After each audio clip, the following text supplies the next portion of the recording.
Imagine that you're on a boat and you are going down a river. Management is when you're fighting against the river.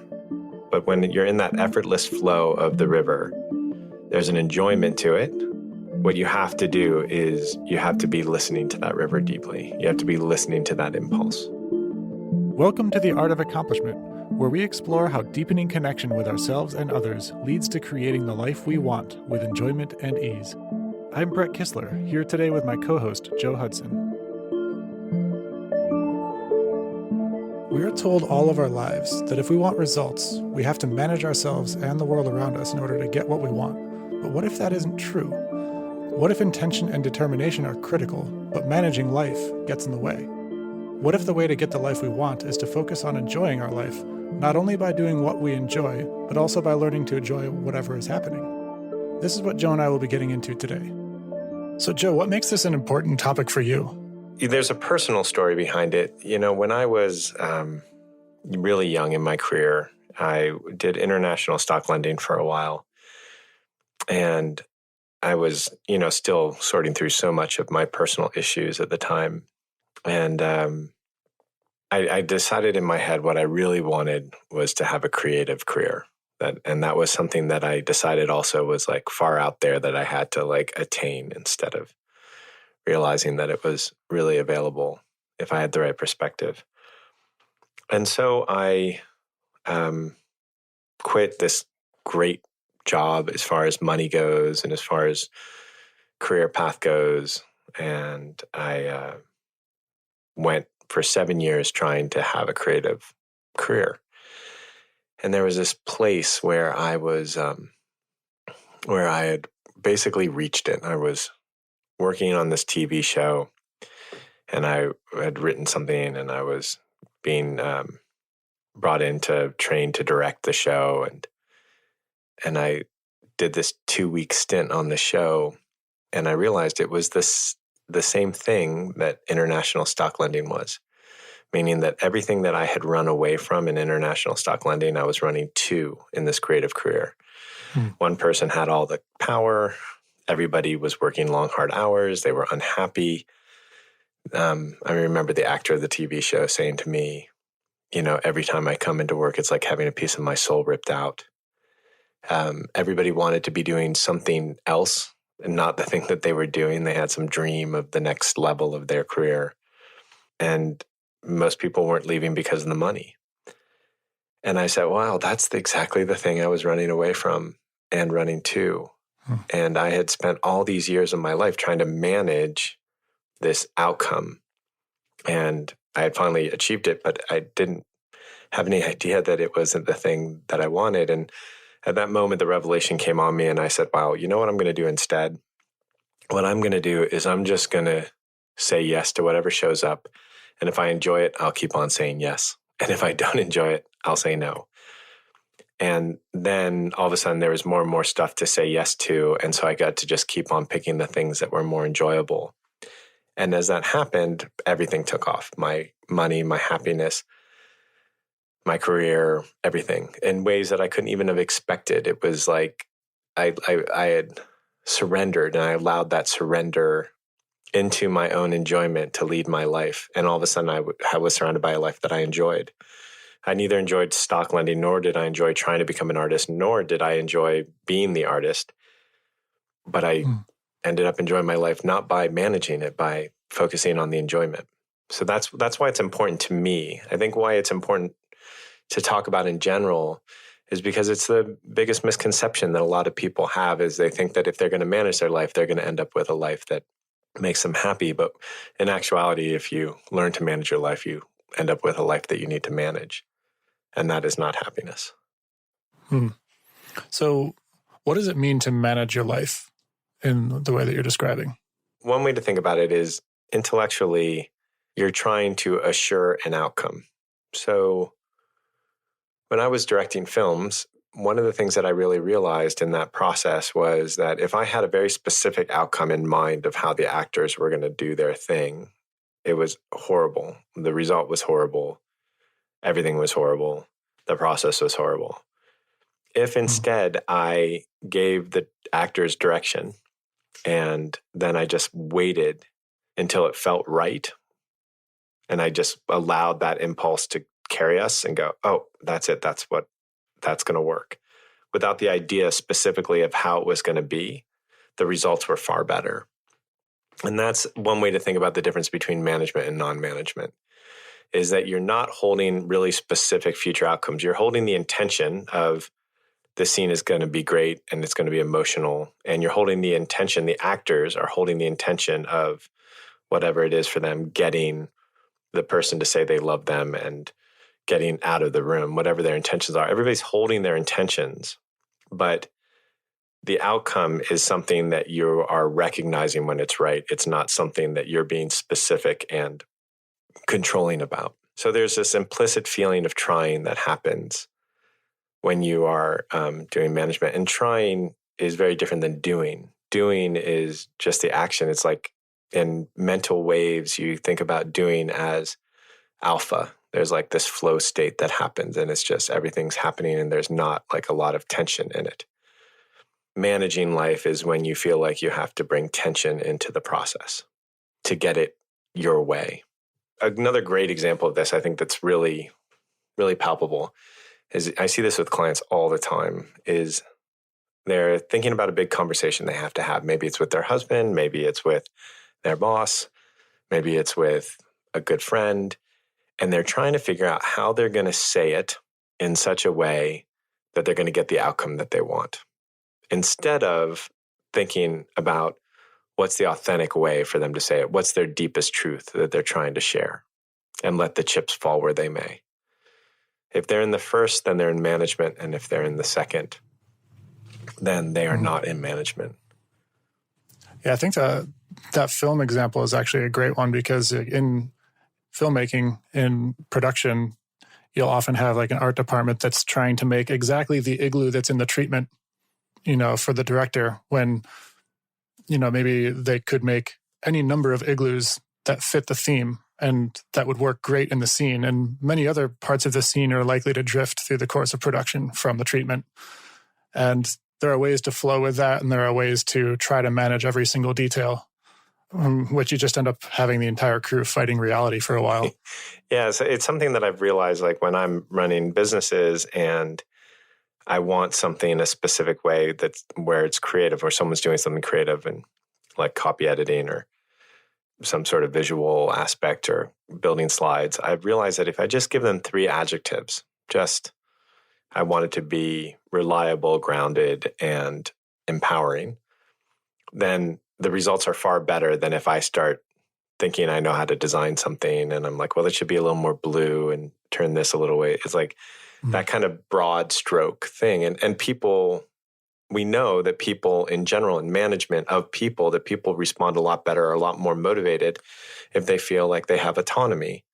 And that doesn't mean that they don't want direction. It means they don't want management in the way that I'm talking about management. Right. You see that a lot of design as well. Micromanagement of design is a great way to get terrible work from a good artist. Exactly. And that's everything and there's a way of looking at every person's role as an artistry. And you're going to get bad work out of everybody's artistry in that. I think the other way to look at it is, imagine that you're on a boat and you are going down a river. Management is when you're fighting against the river. And when you are in the flow of the river, even if your paddle's in the water every once in a while and you're doing that stuff, but when you're in that effortless flow of the river, there's an enjoyment to it and there's a non-management. But when you're fighting against the river, then you're in the management. And for that to happen, you have to not be managing a river, which obviously never really works. What you have to do is you have to be listening to that river deeply. You have to be listening to that impulse. So then when people are in management mode, they usually are not listening to their internal impulse or the impulse of the people around them. So it sounds like a distinction to be made here is like management is to try to fight reality to conform to your results, and enjoyment in this concept is more combining your intention with the randomness of reality and seeing what happens. Yeah, that's right. It's also, so I work with a lot of executives, and this is one of the hardest things for the executives to really catch on to, because they have all made a living in being able to have this determination and drive to get the results.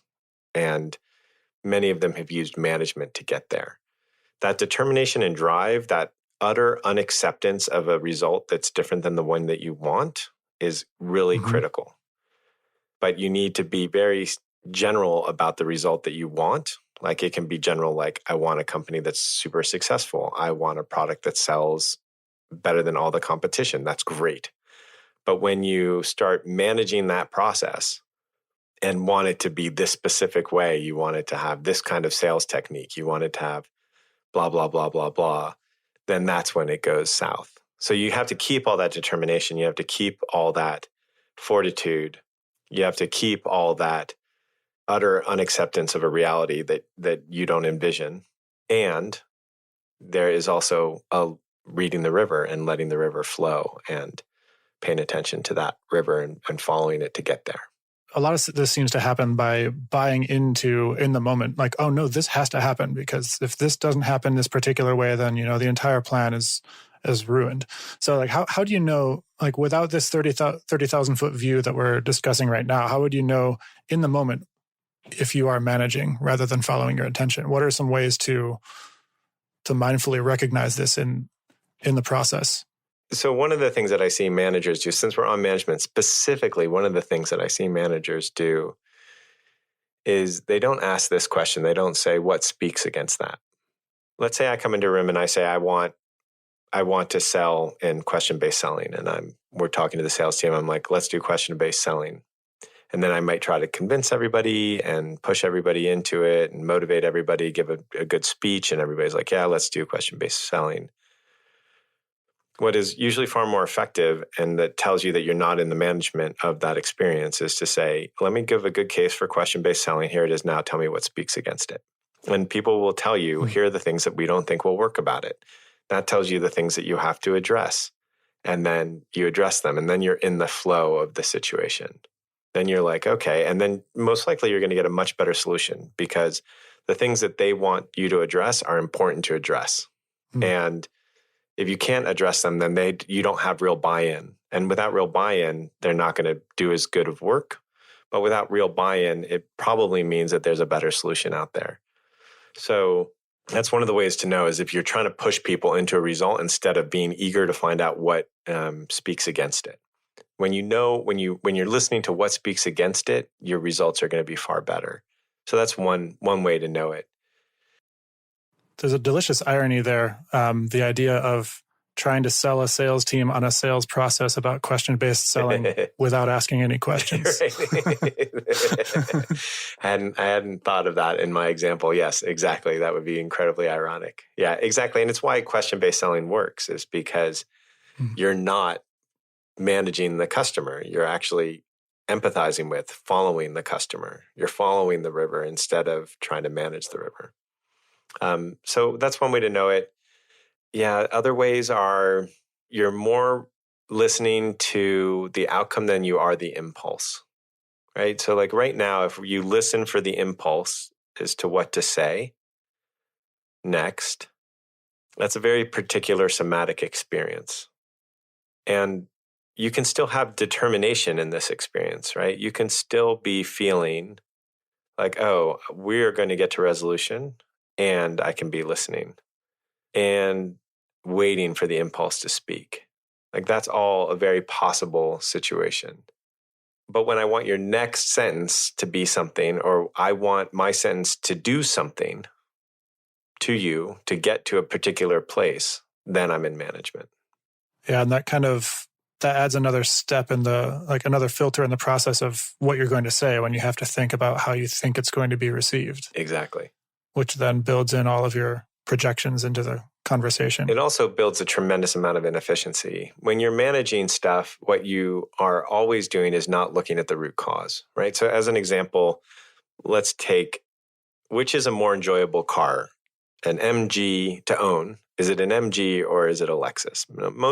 Most people who don't like fixing cars would say a Lexus is a far more enjoyable car to own than an MG because with an MG every 500 miles, you have the thing up on blocks and you have to do something. And so when you are in management, you're just constantly trying to figure out how to fix the MG with the least amount of money and as quickly as possible.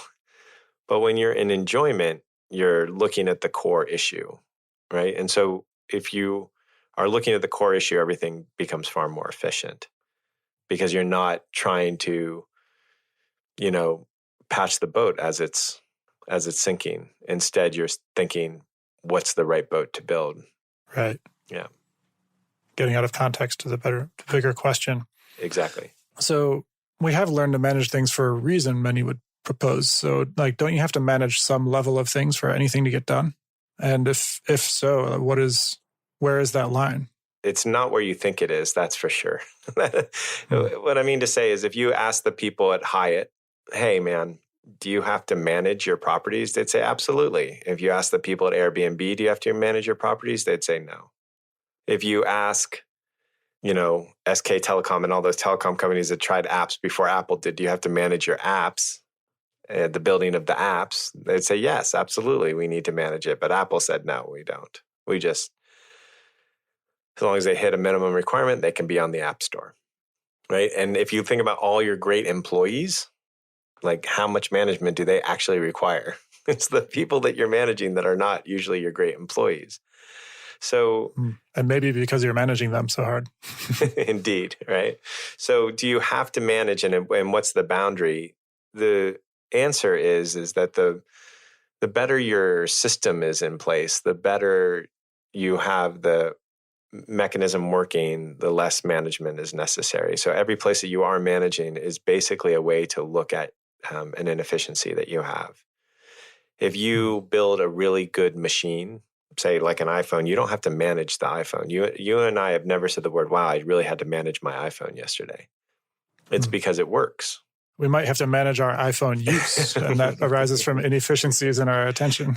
Exactly. That's right. And even that, so that's the self-management part, right? Which is you can say, oh, I need to manage my cell phone use, or you can turn off all your notifications and you can turn your phone into black and white and don't allow for color usage on your phone. Or you can, put on the sleep mode. There's all sorts of things that you can do so that you don't actually even have to manage your cell phone usage, that it's all done systemically. I can find out what it is in my emotions that makes me want to go to Instagram and start scrolling. Yes, exactly. Exactly. Yeah. All different levels of it. So even managing your own state is ineffective. And in fact, that's the thing about meditation generally, is that most people call sitting still and trying to manage your state of mind meditation. It's not meditation, it's torture. And enjoyment of sitting there is meditation. Yes, management is going to happen. This isn't something that you get upset about. Is it something that you're going to never have to do in your whole life? No. But every time you're managing something, you can absolutely see it as a chance to become more efficient. And the way that you find that efficiency is through enjoyment. That's great. The other thing that happens here, oftentimes when people are talking about, they're like, yeah, but I got to manage my company. I got to tell people what to do. And then you look at other companies. There's this company called Valve. There's this Valve handbook, which is just amazing. And the way they manage what they do is they figured out how to choose really good people. They have a whole thing about that. And then they when you get to Valve, you have a desk that's on wheels. And where you push your desk is what projects they do. So there's not even somebody saying, okay, these are the projects we're going to do. Here's our big initiatives. They literally just have people roll their desk to what they want to do. And those are the initiatives that get done in the company. If you look at our entire economy, we have 4 tools to manage our economy, and we don't do it very well, right? There's just interest rates and, how constraining the laws are for businesses, et cetera. And our whole economy doesn't have a manager. And yet we're the biggest economy in the world. And so far we have been the most resilient economy in the world. So is there really a need for management? Is there really a need for that level of centralization? And there may be in certain circumstances, but guaranteed there is a more efficient system out there. And when somebody finds it, they will be the winner of that business. And their life will be more enjoyable. Mm. It sounds like if somebody wants to start experimenting with loosening management and finding more enjoyment, there seems to be a requirement for a certain amount of slack in the system. Like if you're running a company that's just barely making payroll month after month after month, and you imagine that if you just stop managing people in the way that you're currently managing them, and you even have one or two hiccups, then everything is all over. Or imagine in a life where somebody's like, well, I'm working, 3 jobs right now to make ends meet. And if I just started focusing on enjoyments, then, if I left one of those jobs, well, then I'm not going to feed my family. How would you respond to that? Or how does that, how would you respond to there being a feeling for a need for slack, or people's fear that they don't have enough slack to try and experiment in this way? I would say that they're looking at enjoyment in a backwards way. Meaning there's one way to look at enjoyment, which is, here are the things that my head says that I will enjoy when I do it, like me having a creative career. But your head doesn't really know what you're going to enjoy. So you can try to organize a life where everything you do is enjoyable, meaning that you've chosen things to do that you enjoy, that you think you enjoy, or you can learn to enjoy the things that you're doing. So I'll give you an example of this. This is when I was, 27 years old or something like that. I did this experiment where I said, I'm not going to do anything I don't enjoy for a month and see how that goes. And for the first 3 or 4 days, it was everything that I enjoyed. I took a nap when I wanted to take a nap. I, did everything. But then the trash started smelling. And I was like, well, I'm not enjoying living with no trash, and I don't enjoy taking out the trash. What the hell am I going to do? And I learned, oh, wow, how do I take out the trash and enjoy myself? How do I write emails and enjoy myself?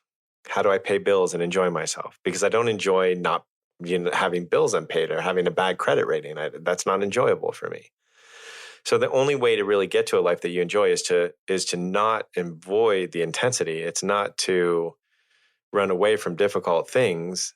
It's finding the pleasure in whatever you're doing. It has to be a major part of the equation. So if you have 3 jobs and you need the 3 jobs to get by, then learn to enjoy the jobs that you have. Learn how to do them with more enjoyment, and watch when you do your job with more enjoyment, your job changes pretty darn quick. People want to be around people who are enjoying themselves. People want to work with people who are enjoying themselves. And people will be attracted to you. People will give you more opportunities. Enjoyment, it's the same thing in your business. If it's like, maybe you don't have the ability to do a reinventing organizations where the management is so low that people are deciding their own payroll, and people are deciding, people on the bottom line of a company, like the manufacturing line of a company, are deciding what $3 million pieces of equipment to buy. Those are companies that are run like that. And maybe you can't get there tomorrow. Maybe it's not even smart for your company to get there. But the question that you can always ask is, what's making this so unenjoyable, and how do I enjoy this process? And that is going to build efficiency in your company. The thing is that there's somebody's mind right now when they're listening to me and they're saying, this isn't necessary. I can be successful without enjoying myself. And that is so true. You can be successful financially.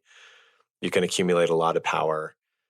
You can have a good-looking mate on your side. You can have all the toys that you want and not enjoy yourself. That's absolutely 100% the case. They're not actually even correlated. That kind of success and enjoyment, there's a lot of people that successful who don't enjoy themselves, and there's a lot of people that successful who do enjoy themselves. But what I am saying is that you can have both. And if you are having both, you are finding efficiencies. Yeah, so let's define enjoyment then. A lot of people think of enjoyment as like there is sort of a sense of control. Like people have the freedom to do what they want to do. But a lot of what it seems like you're describing with enjoyment is that it doesn't really require freedom. For example, you could be working 3 jobs and be micromanaged and potentially find enjoyment in what you're doing. So can you talk a little bit more about that? Yeah, absolutely, I can. So there are people in jail right now enjoying themselves. There are people on this earth right now who are sitting in 3x3 cells who haven't lied down in 2 years, 2 months, and a day, who are doing it to learn how to enjoy themselves. That's part of the Lama tradition, right? The enjoyment is available to you right now. Like right now, I can say to everybody who's listening to this, hey, enjoy yourself just a little bit more right now. Just a little, just allow a little more enjoyment in at this moment. My entire body just relaxed a little bit. Right. Exactly. Like, what did that take? What had to be, your condition did not change at all. Like, you're in the same space, you have the same bank account, you have the same girlfriend, nothing's changed, and you just enjoyed yourself a little bit more. Enjoyment doesn't cost anything. Enjoyment is just a perspective. It's just an allowing. It's just a receiving. It's visceral. It requires us to be a little more present. That's it. It requires us maybe to be a little bit more in our body. It's not something that is ever inaccessible to us. I mean, this is definitely an internal thing as well. We've been talking a lot about enjoyment in our environment, in our circumstances, in our businesses, in our organizations. How does this management and enjoyment dynamic work internally in the way that we just experienced? Yeah, it's a bit of a mystery exactly how it works. What I've seen is that internally there's a capacity to feel pleasure that is like a muscle almost. It's a nervous system thing, but it feels like it's a muscle in the fact that you can build it. You can build the capacity for this feeling of enjoyment in your life and this feeling of pleasure, and that there's a certain amount of overwhelm that happens when you feel too much of it. And your level of too much is going to be different than my level of too much, which is going to be different than person C's level of too much. What makes it be too much? I'll tell you what I think it is if you put your hands together, and like put your hands like your thumb and your fingers all together, and then intertwine your fingers. And now intertwine your fingers in the opposite way. So that your hand looks the same, but your pinkies have switched positions. And you'll notice that one of those ways is comfortable. The first way is comfortable. The second way is uncomfortable. Yeah, interesting. Pleasure being too much is very much like that. It's just what you're used to. It's very much a level of comfort based on what you're used to and based on what your nervous system feels safe handling. If your certain nervous system had to be on high alert to feel safe as a child, then there's a low level of pleasure that you are going to allow yourself, and enjoyment that you're going to allow yourself, because you're going to feel unsafe. And if you were deeply nurtured as a child, then that level of pleasure and enjoyment is going to be much higher. And we can train our nervous systems to start accepting higher and higher levels of pleasure. Yeah, it seems like there's an inverse relationship between enjoyment and like letting our guard down. So the more enjoyment we're experiencing, the more down our guard must be. And there's some baseline level of guard that we must viscerally believe is required to be safe. Does that make sense? That's right. That's exactly right. What you're basically saying there is that you have to believe that a certain level of defense is necessary to be able to protect yourself, which also means that you don't believe that you can respond in the moment, that you have to be prepared. And that is one of the main things that creates us not listening to our impulse, not watching the river, is that idea that we have to be prepared so we're not in the moment, in the present moment, handling the thing that's in front of us. Or that we're in the future in a way that's very hard, right? We're not in the future in a soft way. You can be in the future and be like, oh, and dream in the future and have intentions in the future. But most of the time when we're in the future, we're trying to control the future. And that's like the perfect example of management. Like that's the most, and we do this internally all the time, is that we're literally having conversations in our head to control the future. Have you noticed that the conversations that you've had about how you want the future to go, they have never worked out specifically as you planned? Yeah. You think about how you're going to have the conversation 10 different ways, and it never happens that way. It always happens differently. So we're thinking about our thoughts. We're trying to manage our future. It never works out. And it's definitely not enjoyable. That's called spin. We're just spinning.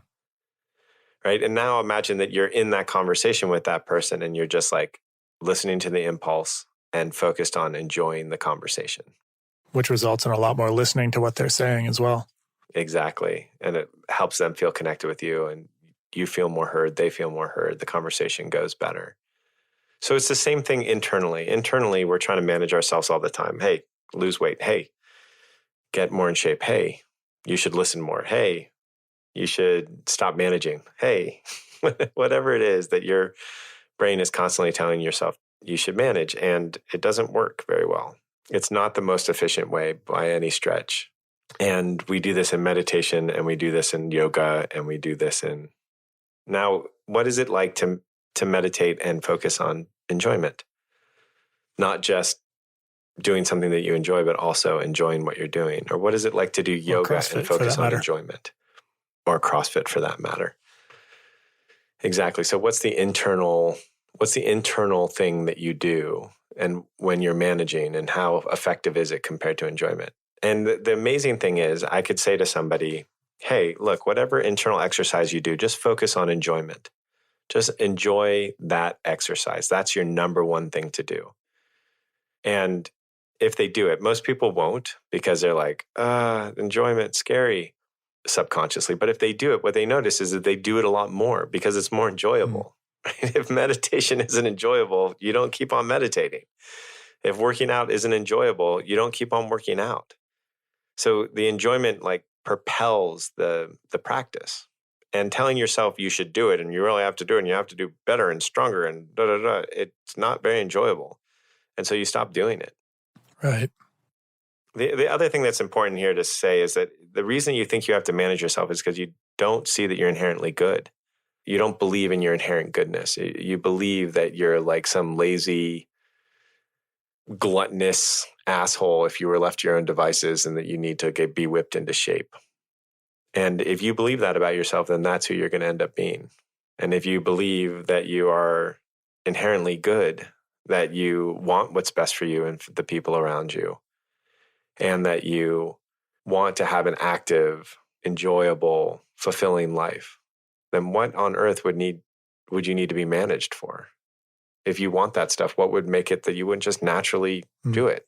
It seems that would also show up in the way that you manage or treat your employees, or expect to be managed or treated by a boss. Yes. Any boss that you've ever had who is a micromanager, I guarantee you they micromanage themselves horribly.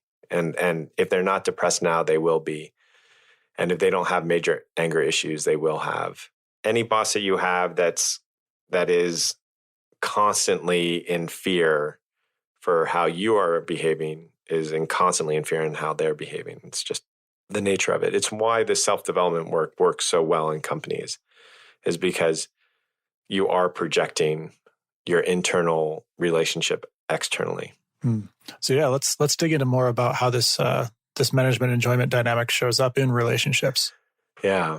Here's a story that I think freaks everybody out, and it's very apropos. I have two girls. I don't think there's any time I punished them.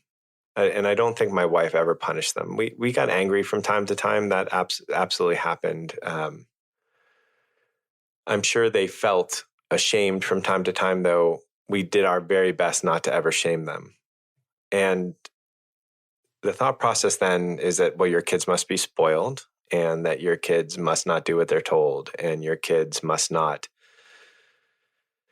behave well. And if you get into my home, what you find out is that my kids are amazing kids. And it's like so palpable that when people come, they're like, oh, wow, like you have amazing children. How did you raise them? Like that question gets asked all the time. And even after they see our kids, most people are dumbfounded. That's how we did it. We trusted in that they wanted to be connected with us. We trusted that they wanted to be connected with themselves. And when they were connected with themselves, they would show up thoughtfully and lovingly and with care. And that's what they did. That's how it worked out. And we never said to them, hey, you're a bad person. Hey, you're naughty and we need to control that naughtiness. Like that never happened. So they never believed that they were naughty. They just saw that we saw them as good, and they ended up as good. So obviously some adults, that would take years and years and years of treating them that way for them to act that way.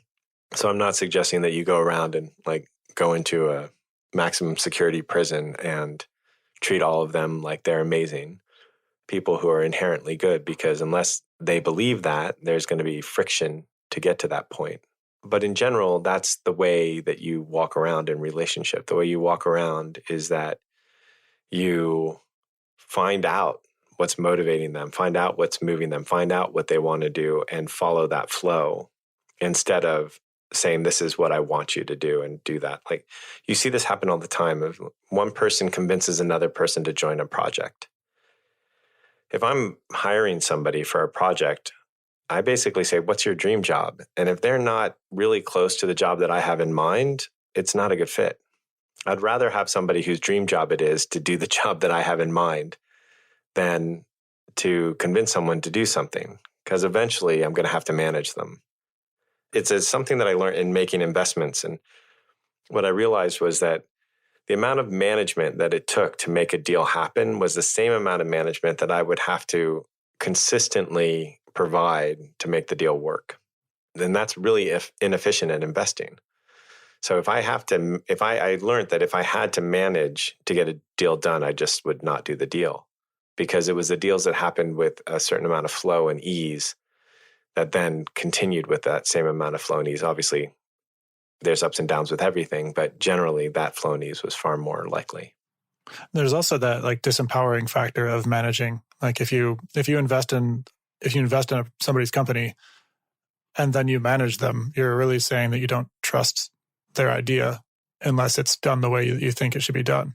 Yes, that's right.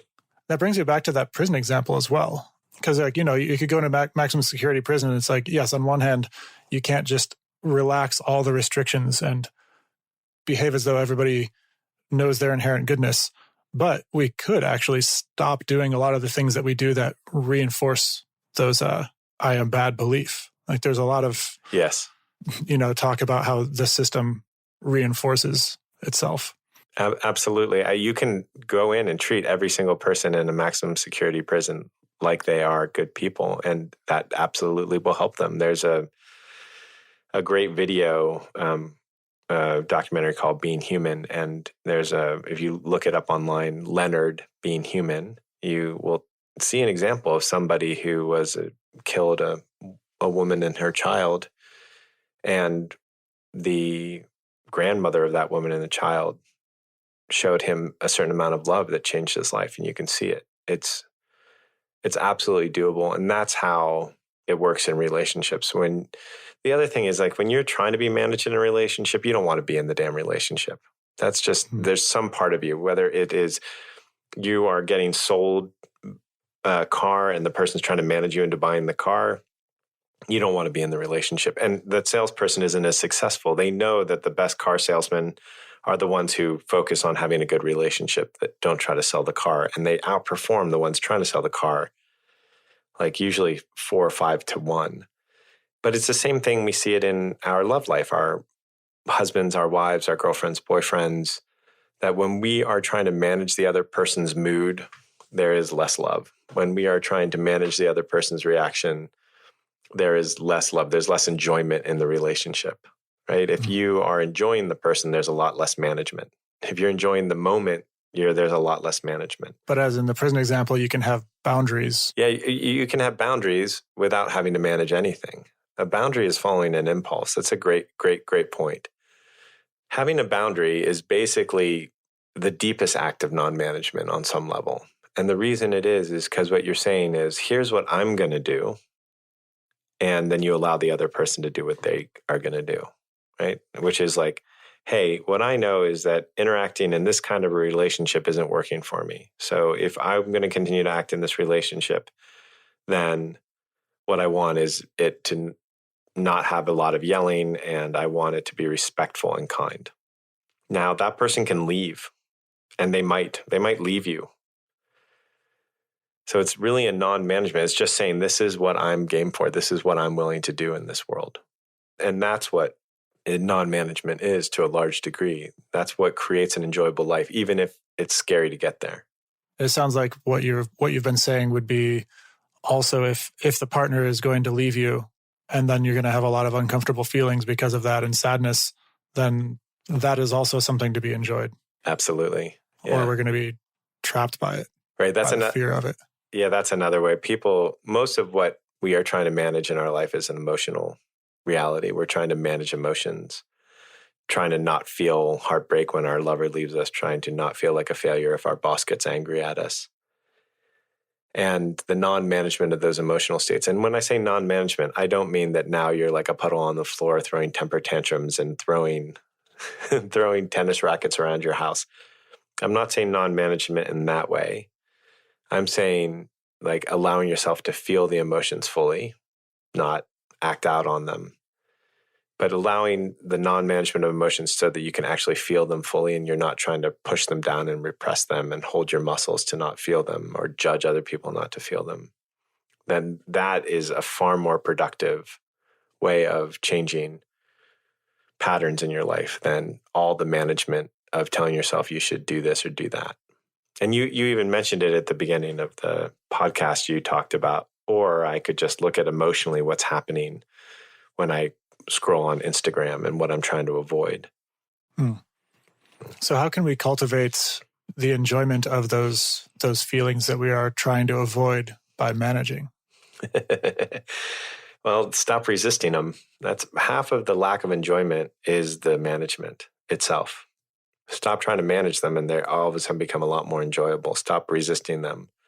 A lot of the things about emotional states that we find out is that it is the resistance to them that's painful, not the actual emotion itself. It's the fear of them that's painful, not the actual emotional itself. All of it is a physical sensation in your body.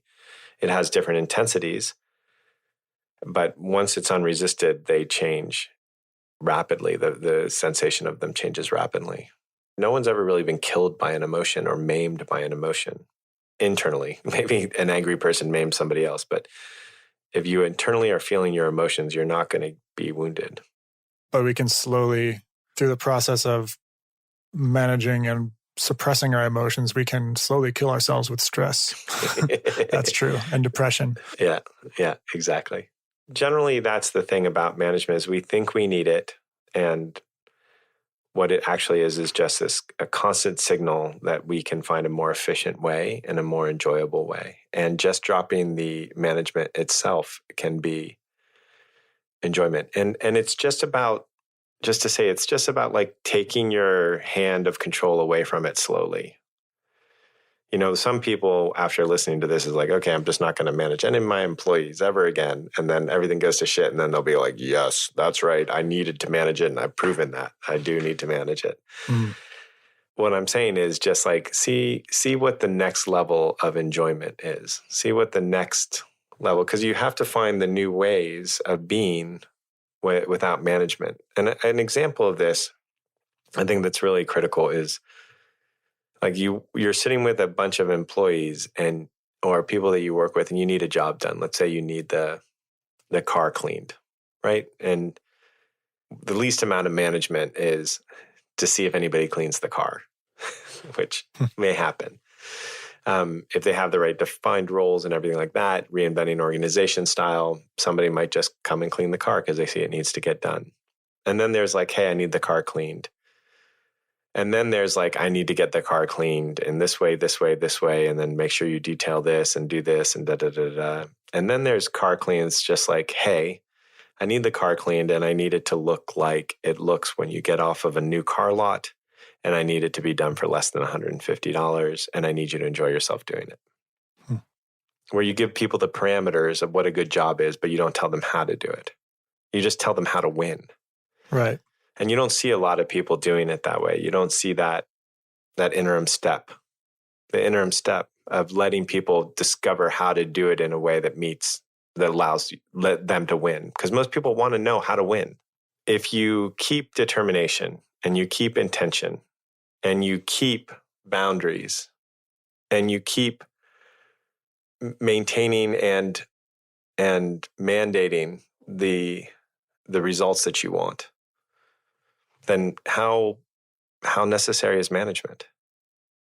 The management is just the fear that you're not going to get there. The management is just the fear that people are going to hurt you, that people aren't going to show up. What you've been saying then in this entire episode is that in order to stop managing, we need to be willing to feel and enjoy feeling these emotions that we're trying to avoid, like fear. And that sounds like a really interesting topic to get into on another episode. Indeed. Yes, indeed. Yeah, there's a great way to think about that, which is we often try to figure stuff out before we actually allow the feeling of stuff. And if we really let that feeling happen and learn how to enjoy that feeling, then most of what we're trying to figure out doesn't need to be figured out anymore. Thanks for listening to The Art of Accomplishment. If you enjoyed what you heard today, please subscribe and rate us in your podcast app. We'd love your feedback, so feel free to send us questions or comments. You can reach out to us, join our newsletter, or check out our courses at artofaccomplishment.com.